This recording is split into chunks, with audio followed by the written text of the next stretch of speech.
Olá meus amigos, meu nome é Felipe Junqueira e por mais de 10 anos eu tenho trabalhado levando grupos e caravanas de igrejas, de pastores e grupos familiares para conhecerem um pouco da Terra Santa. E hoje eu quero compartilhar com vocês um pouco de Jerusalém. Se você visualizar os vídeos anteriores, eu mostrei um pouco da cidade de Tel Aviv, nossa chegada em Israel, nosso portão de entrada em Israel, aeroporto Ben Gurion em Tel Aviv. Mostrei um pouco da cidade de Tel Aviv, porto de Jope. Passamos ali pela região de Cesareia até chegarmos a Haifa e finalmente chegamos na Galileia, onde se desenvolveu o ministério de Jesus. Da Galileia, nós descemos rumo a Jerusalém. E nesse vídeo eu quero compartilhar com vocês um pouco do lugar mais sagrado do mundo, o Muro das Lamentações. Jerusalém, uma cidade especial cheia de encantos, cheia de lugares fantásticos para serem visitados. Não à toa, o Talmud, a sabedoria judaica, nos diz no Tratado de Kedoshim que 10 porções de belezas Deus distribuiu pelo mundo. 9 delas ele colocou em Jerusalém. Por isso mesmo já dá para a gente ter uma noção da beleza, da santidade desse lugar. O rei Davi, no Salmo 122, nos diz assim: alegrei-me quando me disseram, vamos à casa do Senhor. Os nossos pés pararam dentro das tuas portas, ó Jerusalém. Sim, a nossa igreja, a nossa sinagoga, a nossa comunidade, seja ela qual for, é um lugar de nós buscarmos a Deus. Mas a casa do Senhor é em Jerusalém. E quando a gente chega em Jerusalém, a gente passa a entender um pouco mais da santidade desse lugar e por que esse lugar é tão especial. Um outro salmo, Salmo 135, nos diz assim: desde Sião, bendito seja o Senhor, que habita em Jerusalém. Aleluia. E o Salmo 137, que é um salmo conhecido, em todas as cerimônias judaicas nós mencionamos o Salmo 137, que diz: Yerushalayim tishkar yemini.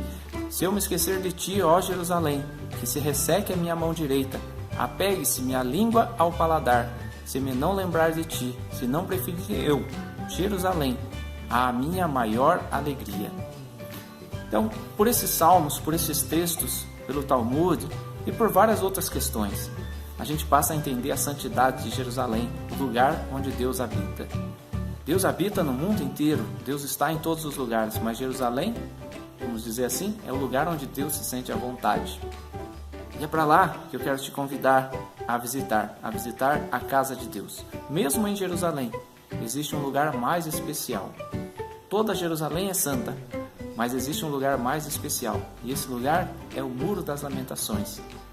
Eu quero compartilhar com você, fazer com que você sinta um pouco dessa santidade e se inspire para quando você chegar ao Muro das Lamentações, ao Kotel Hamaravi, ou Western Wall, ou Muro Ocidental, indiferente dos nomes que sejam dados, o Muro das Lamentações é o lugar onde a presença de Deus é sentida de uma forma muito mais forte, muito mais intensa.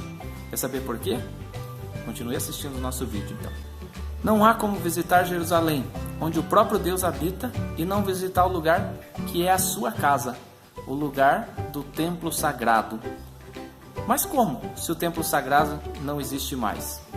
Vamos falar um pouco sobre o templo sagrado. De onde surgiu a ideia, o que aconteceu, o que deixou de acontecer e por que o muro é tão importante assim. Vamos lá? Vamos passear um pouquinho pela história. Desde os tempos de Moisés, quando o povo de Israel saiu do Egito rumo à Terra Prometida, o povo de Israel tinha um lugar chamado Mishkan, ou tabernáculo. O tabernáculo acompanhava o povo de Israel. Ele era desmontado e remontado a cada novo acampamento durante a sua jornada de 40 anos pelo deserto. Ele foi erguido pela primeira vez ao término do primeiro ano, no início do segundo ano de caminhada. Então, durante 39 anos, o povo de Israel caminhou e o centro da vida judaica era o tabernáculo. Em torno do Mishkan, em torno do tabernáculo, ficavam as 12 tribos. 3 ao norte, 3 ao sul, 3 a leste, 3 a oeste.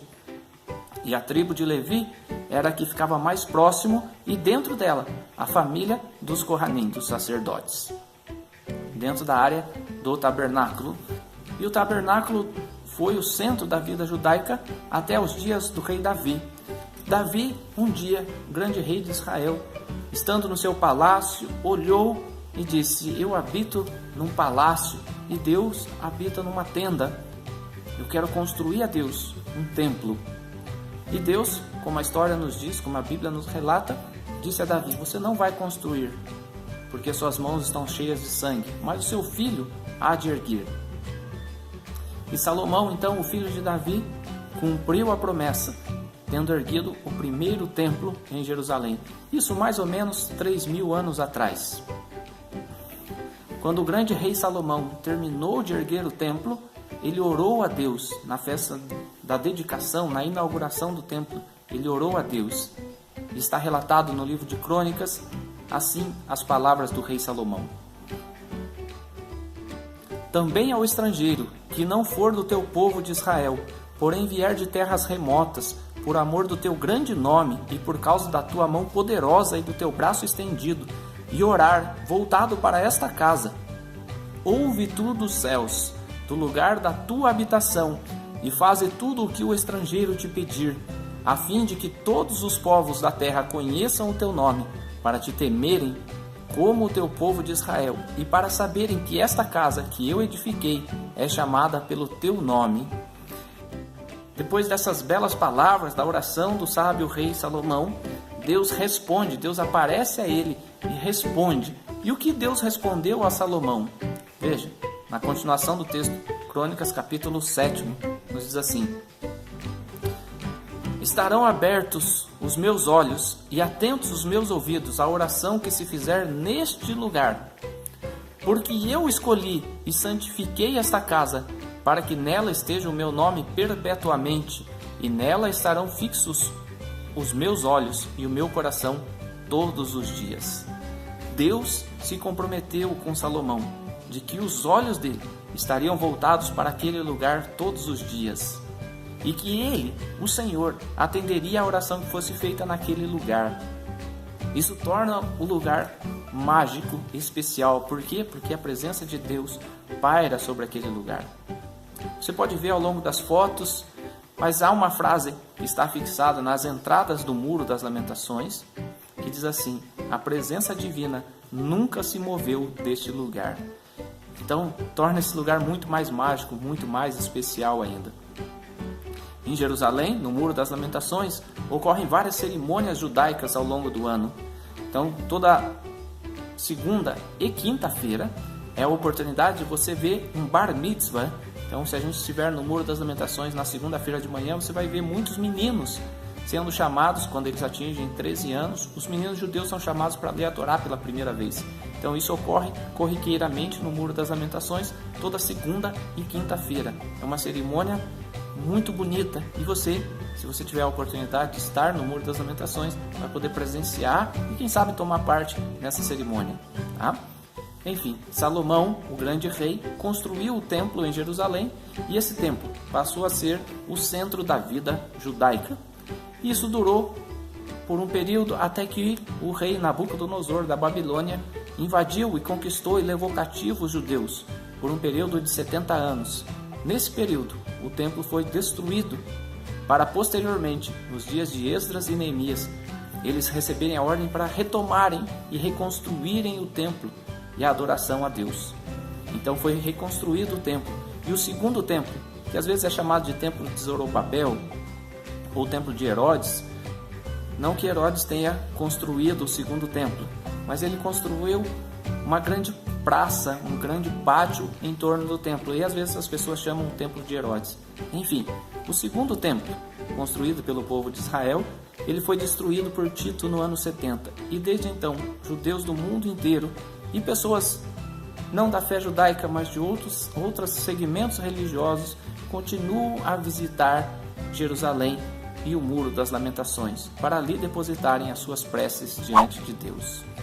Aí a gente entende o texto do profeta Isaías, quando ele fala: a minha casa será chamada casa de oração para todos os povos. Infelizmente, o templo já não existe mais, mas o muro ainda está lá, e nos últimos 2000 anos, o muro tem sido o lugar de buscar a presença de Deus. Lá, em Jerusalém e no Muro das Lamentações, existe uma tradição de que as pessoas tragam papeizinhos com os nomes dos amigos, dos entes queridos, e ali depositam nas frestas do muro os nomes, as suas preces, esperando que Deus ouça as orações. E eu posso dizer por testemunho pessoal que sim, Deus ouve as orações que lá são feitas até os dias de hoje. E eu quero te convidar a ir a Jerusalém conosco e a ter a oportunidade de ali depositar a sua prece, de ali, tocando no muro sagrado, orar a Deus, sabendo que Deus ouve, e Ele prometeu a Salomão 3.000 anos atrás de que ouviria a prece de todo estrangeiro que viesse orar nesse lugar. Experimente ir a Jerusalém, experimente orar no Muro das Lamentações e você vai sentir a santidade de que eu estou falando. Infelizmente, nesse vídeo não dá para falar tudo sobre o muro. Eu prometo voltar no próximo vídeo falando um pouco mais sobre o Muro das Lamentações, sobre o seu histórico e sobre os grandes milagres que lá ocorreram. Bom, que Deus abençoe você. Se você quiser ir a Jerusalém, ir a Israel, fale conosco. Mas antes, te convido, assista um vídeo anterior aqui falando sobre Tel Aviv ou aqui sobre a Galileia. Que Deus permita que a sua mente se abra e que você possa exercitar, praticar a sua fé na Terra Santa. Grande abraço, que Deus te abençoe. Tchau.